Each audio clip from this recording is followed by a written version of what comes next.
Gusti dari SMP N1 Sintu Tobogadang yang berasal dari Kabupaten Padang Pariaman.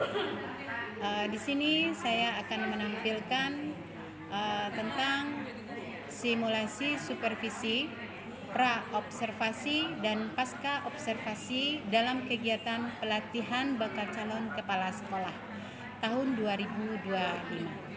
Silakan disaksikan. Selamat siang Ibu Fit. Selamat siang juga Bu. Sehat? Alhamdulillah sehat Bu. Ibu apa kabarnya Bu? Alhamdulillah Ibu juga sehat. Alhamdulillah. Ini rencananya Ibu mau observasi Ibu Fit. Siap Bu. Mungkin 2 hari ke depan. Jadi sekarang siap, kita bincang-bincang dulu ya Bu ya. Iya. Oke. Nanti ini tujuan Ibu ini rencananya bukan untuk menilai Ibu Fit dari segi menguji, enggak. Ini cuma untuk memperbaiki mutu pembelajaran. Oke Bu, saya siap. Oke.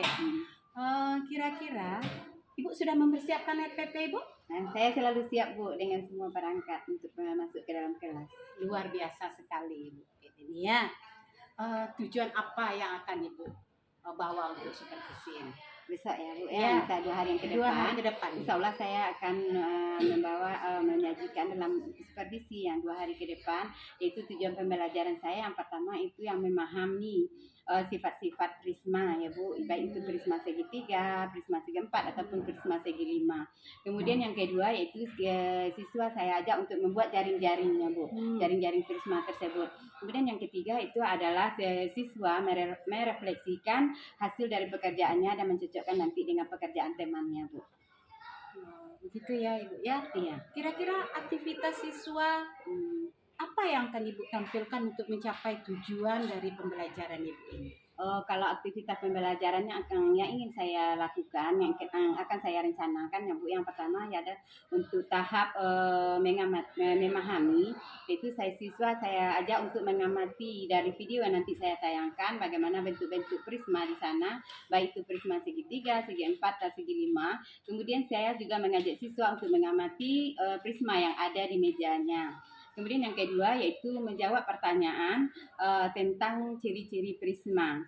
Kemudian yang ketiga yaitu saya akan menyebutkan perbedaan antar prisma tersebut. Jadi untuk dalam segi memahami ada 3. Kemudian yang untuk mengaplikasikannya saya akan membuka. Ada yang di meja itu kan ada nanti jaring-jaring prisma kan Bu. Saya akan membukanya, membentuk jaring-jaring tersebut dan menggambarkannya di dalam kertas karton yang telah disediakan.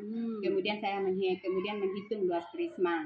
Untuk merefleksi, saya akan mengajak siswa untuk membandingkan hasil pekerjaan mereka dengan kelompok lainnya dan menuliskan kesimpulannya. Kemudian saya menyampaikan, siswa juga nanti akan menyampaikan kendala-kendala yang dihadapinya dan berdiskusi nanti di dalam kelompoknya. Oke. Media apa kira-kira itu yang akan digunakan? Kalau media yang nyata Bu, saya akan menggunakan model dari prisma tersebut, baik itu prisma segi 3, segi 4 maupun segi 5, serta ada lagi lembaran kerja yang telah saya sediakan dan dibagikan nanti ke dalam kelompok Bu. Gitu. Bagaimana cara Ibu menilai pemahaman siswa ini? Dalam bentuk kalau untuk menilai pemahaman siswa, yang pertama saya menggunakan pertanyaan secara lisan, jadi sistem tanya jawab ya Bu ya. Kemudian dalam berikutnya dalam segi proses saya akan membagikan lembaran kerja siswa. Siswa secara kelompok akan mengerjakan lembaran pekerjaannya. Dan terakhir yaitu saya melakukan pengamatan di saat diskusi kelompok Bu. Jadi rencana Ibu ini kelompoknya berapa kelompok nanti?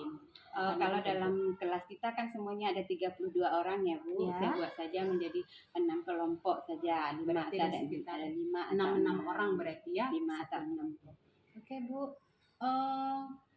Kira-kira ini apa aktivitas yang akan Ibu fokuskan untuk yang kita fokuskan untuk penilaian untuk observasi ya, supervisi.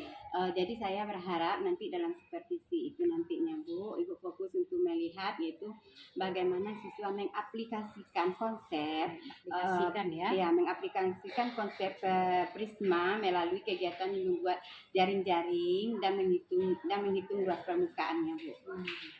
itu ya nanti yang akan Iya, difokuskan ya. insya Allah Bu. Ya, sama-sama kita nanti ya. Oke Bu. Kira-kira itu yang akan saya sampaikan untuk hari ini. Nanti kita sambung untuk pertemuan berikutnya di kelas saya ya, 2 Baik, kali Bu. ke depannya ya. Baik Bu. Terima kasih Ibu Pip. Sama-sama Bu. Ibu Pip, Ya Bu. selesai ya. Gimana nih perasaannya? Berdebar-debar Bu dan takut. Aduh. Baca mas saya Bu. Tapi Ibu bagus sekali itu tadi. Alhamdulillah ya. Menurut Ibu, apa yang berhasil dari kegiatan pembelajaran yang Ibu lakukan hari ini? Kalau menurut saya, pandangan saya tadi ya Bu, saya ada sedikit agak senang. Saya melihat siswa antusias dalam memegang model-model prisma yang saya bagikan di meja tadi Bu. Kemudian ada lembaran kerja yang saya bagikan di karton. Ya. Siswa senang sekali menggambar jaring-jaringnya, dan beberapa kelompok sudah bisa menyimpulkan hasil konsep pembelajaran yang saya ajarkan tadi dengan benar Bu. Mereka semuanya aktif ya? Bukan semuanya Bu, tapi ada sebagian siswa yang itu yang membuat saya senang tadi Bu. Oke. Kalau begitu apa itu kesulitan yang dialami siswa dalam proses pembelajaran Ibu tadi itu? Setelah saya tadi berkeliling masing-masing kelompok Bu, saya melihat ada beberapa siswa itu mengalami kesulitan dalam menjumlahkan 2 bidang prisma. Prisma itu bentuknya seperti ini, bagaimana menjumlahkannya, yang seperti ini bagaimana bentuk menjumlahkannya, dan kemudian masih ada beberapa siswa yang masih pasif, artinya belum dia mampu mengemukakan idenya untuk melakukan refleksi. Kalau begitu Bu, kira-kira apa tuh ide Ibu agar pembelajaran berikutnya ini berjalan dengan baik dan menarik bagi siswa? Saya akan berencana ini Bu ya, menambahkan contoh yang lebih kontekstual, seperti saya membawa kotak pensil. Kotak pensil itu adalah prisma segi 4. Kemudian saya membawa juga yang berbentuk prisma segitiga, bentuk nyata. Kemudian agar mudah lebih dipahami siswa. Jadi untuk refleksi ini saya akan memberi panduan pertanyaan tertulis agar siswa lebih terarah. Oh begitu ya Bu. Kalau begitu, apa kira-kira dukungan yang Ibu perlukan agar pembelajaran Ibu ini lebih meningkat? Kalau dalam kegiatan ini rasanya Bu ya, saya membutuhkan pelatihan Ibu. Pelatihan bagaimana cara membuat media digital interaktif. Sekarang ini kan sudah zamannya modern ya Bu ya, anak-anak sudah senang dengan media digital. Mudah-mudahan dengan itu mungkin bisa mereka lebih belajar lebih aktif lagi, dan saya akan belajar untuk membuat media digital interaktif ini Bu, tentang bangun ruang agar siswa saya nanti bisa belajar secara mandiri. Nanti kita coba ya Bu ya, menganggatannya ya. Jadi itu yang Ibu tutup. Secara keseluruhannya Bu, kegiatan yang Ibu lakukan tadi dengan pembelajaran itu sudah terlihat keaktifannya. Saya lihat siswanya sudah, alhamdulillah. Mungkin di sini yang perlu Ibu tingkatkan lagi, mungkin dalam membuatkan daftar refleksinya. Itu biar bisa lebih terarah ke siswa kita. Cuman keseluruhannya Ibu Pit sudah luar biasa. Bagus. Insya Allah Bu, saya akan mencoba lebih baik lagi Bu untuk kedepannya. Terima kasih ya Ibu ya. Ya, sama-sama Bu. Demikian simulasi supervisi pra-observasi dan pasca-observasi. Semoga ini bisa menjadi inspirasi buat kita semua. Saya akhiri dengan wassalamualaikum warahmatullahi wabarakatuh.